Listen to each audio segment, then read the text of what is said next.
प्रकार की हमारी संस्कृति है। इसलिए हमारे घर के अंदर भी अन्न की अगर रोटी बनती है तो पहली रोटी पे हक हमारी गोमाता का होता है। ये हमारी संस्कृति है, ये प्रकृति से हमको जोड़ने का काम भी करती है। गोमाता का भी जीवन देखो, अपने बच्चे के लिए भी दूध देती है, लेकिन हमारे लिए भी अमृत बचा के रखती है। ये और कोई नहीं कर सकता, ये केवल गोमाता के ही अपने परमात्मा ने भाग्य में दिया है। और इसीलिए भगवान कृष्ण का भी कोई नाम बोलो मत बोलो, लेकिन जैसे ही गोपाल कृष्ण की जय बोलो वो आनंद में डूब जाते हैं। बोले गोपाल कृष्ण भगवान की। और इसीलिए जब भी ऋषि मुनियों का नाम आता है, कोई भी व्रत संकल्प की बात आती है, जीते जी तो ठीक है, शरीर भी छूटने वाला है, तो आखिरी में गोदान करा करके ऐसा लगता है कि परमात्मा ये जीवन तो धन्य कर दे, आगे की तेरी इच्छा है। भगवान भी प्रसन्न हो जाते हैं। ये परमात्मा की लीला है। और हमारे लिए तो आज बदलते दौर में एक बार जोरदार अभिनंदन करें यशस्वी प्रधानमंत्री श्रीमान नरेंद्र मोदी जी के माध्यम से। पूरा देश बदल रहा है, दुनिया देख रही है, हमारे अपने वर्तमान के देश का जो मान सम्मान बढ़ रहा है। और यशस्वी प्रधानमंत्री भी देश के अंदर सुशासन के लिए, देसी गौ नस्ल के बढ़ावे के लिए, और कितनी अच्छी वो पुंगरू नस्ल की गाय, अब गाय माता का भी क्या क्या रूप दिख रहा है। ये लीला पहली बार देख रहे हैं कि गाय माता बेडरूम से लेके कमरे में भी घूम रही है और अपना आनंद का एहसास करा रही है। ये जो हमारे बीच में ये जो देखो आप समय कैसा बदलता है, ये उनको भी जवाब है। अरे ये पता नहीं कहां से आ जाते विदेशी लोग हम पे शासन करने, और आकर के क्या क्या छोड़ जाते भगवान जाने।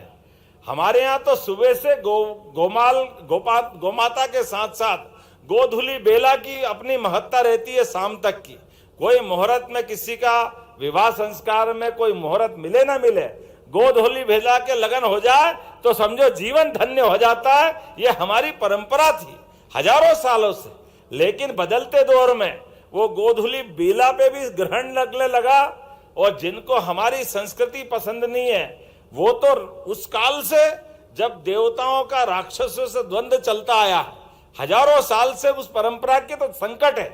कोई हमारे ऋषि मुनियों के हड्डियों के ढेर लगाते थे, वो राक्षस वृत्ति जो है, असुर वृत्ति के कारण से वो वृत्ति से प्रवृत्ति बनते हुए बदलते दौर में पता नहीं गोमाता ने किसी का कुछ नहीं बिगाड़ा, लेकिन दृष्टि में दोष और व्यवस्थाओं में खोट, इसका परिणाम निकलता है।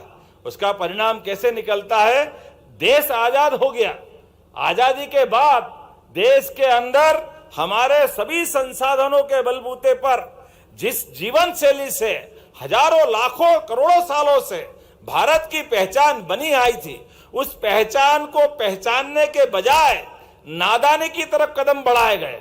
और नादानी की तरफ कदम बढ़ाने के दुष्परिणाम क्या आए आप अपन सब देख रहे हैं। हमारे गांव की, हमारी प्राचीन गांव के अंदर, गांव तो महात्मा गांधी जी के शब्दों में भारत की आत्मा सच्चे अर्थों में गांवों में ही बसती थी। लेकिन दुर्भाग्य के साथ गांव और गाय का संबंध अलग अलग नहीं होता है, लेकिन योजनाबद्ध तरीके से वो तो भला हो सरदार वल्लभ भाई पटेल का जोरदार अभिनंदन करो, जिनने अपना अमूल के माध्यम से सहकारिता के आधार पर देश भर में आदर्श मॉडल बना करके अमूल के ब्रांड के आधार पर हमारे गांवों का भला करना है, किसानों का भला करना है, तो खेती बाड़ी तो अच्छी करो, लेकिन खेती बाड़ी के साथ साथ हमारे दूध उत्पादन को भी बढ़ावा दिलवाओ और उसमें भागीदार कर लो।